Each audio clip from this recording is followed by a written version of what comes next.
Master டெக்லைன்ல நம்ம சரராசி வரிசையில இன்று கடைசி பதிவாக பார்க்க போவது மகர ராசி. மகர ராசி என்பது நிலராசி. நிலம் என்பது நிலைத்தன்மை கொண்ட ராசியாக இருக்கும்.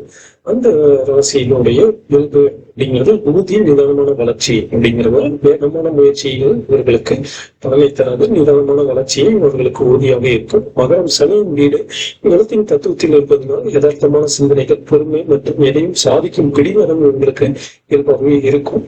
இவர்கள் இலக்கை நோக்கி மெதுவாக தொடங்கினாலும் தொடர்ந்து முன்னேறிக் கொண்டே இருப்பார்கள். இவர்களுடைய வாழ்க்கையில் சரிவு என்பது கிடையாது, முன்னேற்றம் என்பதே உறுதியுள்ளே இருக்கும். ஸ்டடியான ப்ராக்ரஸ் அப்படிங்கிறது இவங்களுக்கு வாழ்க்கையில வருவதற்கான வாய்ப்புகள் அதிகமாக இருக்கின்றது.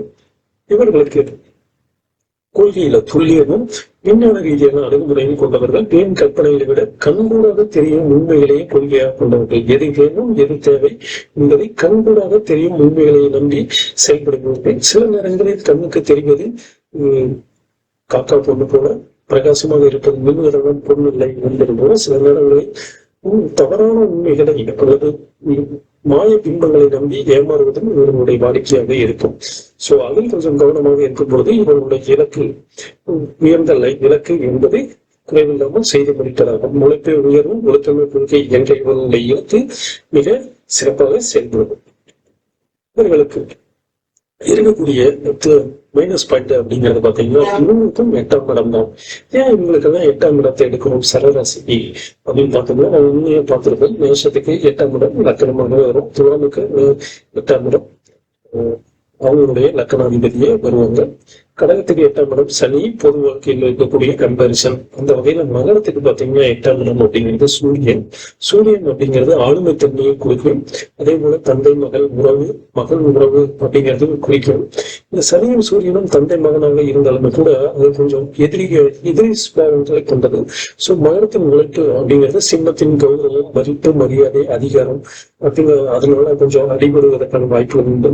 சோ எதிர்ப்புகள் அப்படிங்கிறது தாய் வழியோ தந்தை வழியிலோ அல்லது தொழில் முறையிலோ மதிப்பு, கௌரவம், அதிகாரம் இந்த வகையில தான் எதிர்ப்புகள், முரண்பாடுகள் ஏற்படும். சோ இவர்களின் ஆயுள் மற்றும் அந்தஸ்து திடீர் மாற்றங்களை ஏற்படுத்துவது இந்த சூரியனுடைய இயல்பு.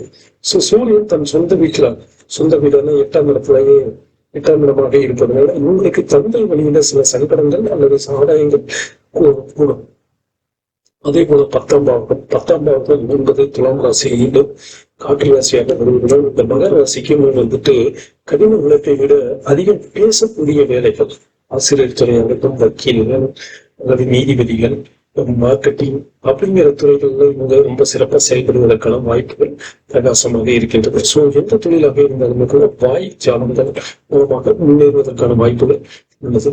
மகரத்தின் கடினமான நிலத்தத்துவம் அப்படிங்கிறது துலாமில் பறந்து விழுந்த சுதந்திரமான காற்று அப்படிங்கிறதுனால இவங்க சுயதொழில் செய்வது அப்படிங்கிறது சுயதொழில் அல்லது ஃப்ரீலான்ஸரா எடுத்து செய்யக்கூடிய வேலைகளை இவங்க சிறப்பாக செயல்படுவாங்க.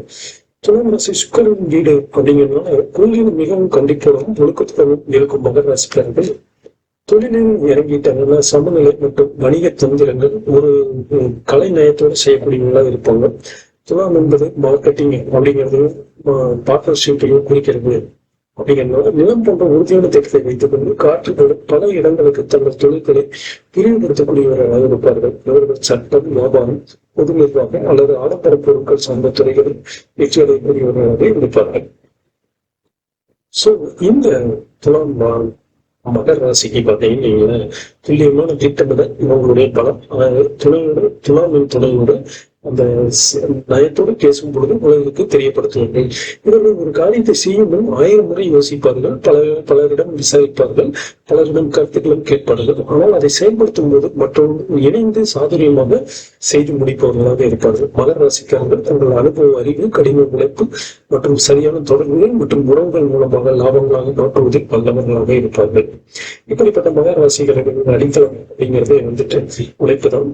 அதே போல காற்று அவர்களுடைய வளர்ச்சி, விரிவாக்கம் என்பது கொள்கை நேர்மையாகவும் தொழில் தந்திரமாகவும் கலைநயத்தோடும் இருப்பதே இவர்களின் வெற்றியின் சூத்திரம். சோ இதுவரைக்கும் நாம சரராசிகளை பத்தி பார்த்தோம். இந்த சரராசியை தொடர்ந்து நம்ம அடுத்தது நிலராசியை பார்ப்போம், ஸ்திர ராசியை பார்ப்போம். நன்றி, வணக்கம்.